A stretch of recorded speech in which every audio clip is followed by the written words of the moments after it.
Ha pasado más de un siglo desde que el Titanic se hundió en aguas congeladas, donde más de 1,500 personas fueron sus víctimas. La historia de este barco siempre ha estado llena de misterios y enigmas. Una de ellas es que el barco sigue emitiendo señales de auxilio.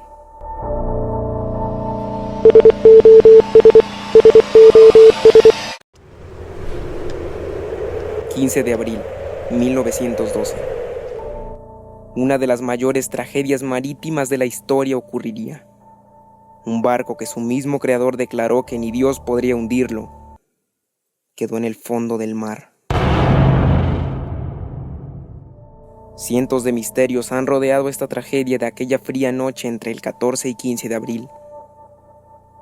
Después del choque contra el iceberg, las horas por venir antes de que todo acabara fueron críticas, ya que el barco no contaba con los suficientes botes salvavidas. Los pasajeros peleaban entre ellos para poder salvar su vida. Los oficiales se vieron obligados a buscar la manera de que no hubiera exceso de peso en los botes, así que hacían uso de sus armas y de las herramientas disponibles.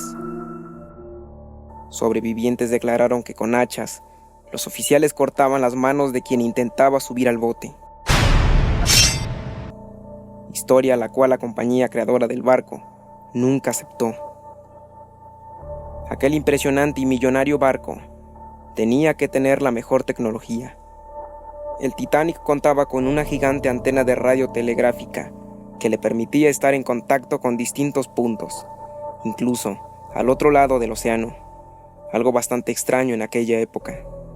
Días antes de la tragedia, se realizaban pruebas de contacto con un transmisor de amplia potencia. Pero ahora, a más de un siglo del suceso, el Titanic sigue emitiendo señales. En 1972 ocurrió el primer misterioso caso.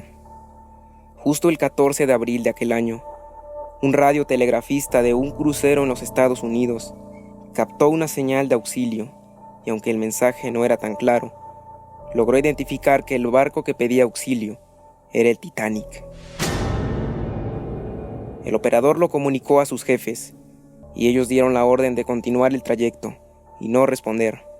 Estando en tierra, unos misteriosos agentes tuvieron contacto con los tripulantes del crucero y les aseguraron que lo que habían recibido no era una señal de auxilio y que en todo caso se trataba de alguna broma.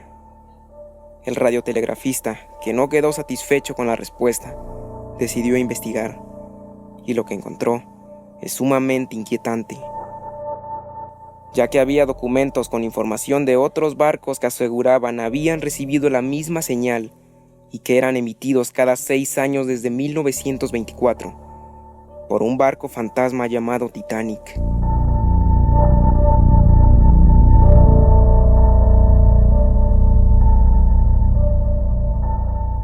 Una de las historias más extrañas y aterradoras que cuentan es que en 1990, 78 años más tarde de la tragedia, en el Atlántico Norte, el mismo lugar donde se hundió el Titanic, un barco pesquero de Noruega rescató a una chica que se encontraba en un pequeño bote de madera, con unos atuendos muy antiguos, con una edad de aproximadamente 30 años.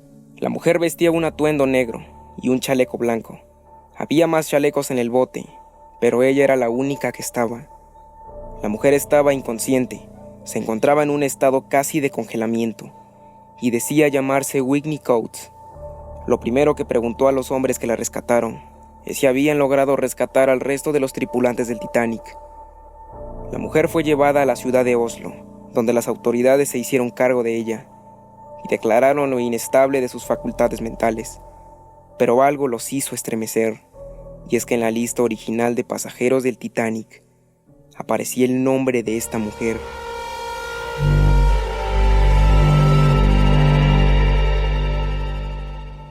¿Qué hacía esta mujer en el mismo lugar de la tragedia y el mismo día, pero 78 años después?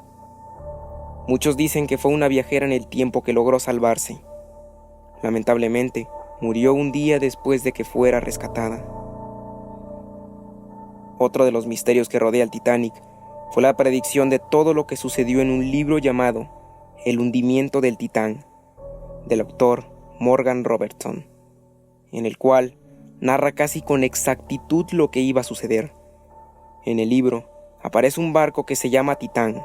Contaba con la misma cantidad de botes salvavidas, medía casi el mismo tamaño, y el barco de la ficción también chocó contra un iceberg en la misma zona del Titanic, convirtiéndose este libro en una de las coincidencias más grandes de todos los tiempos.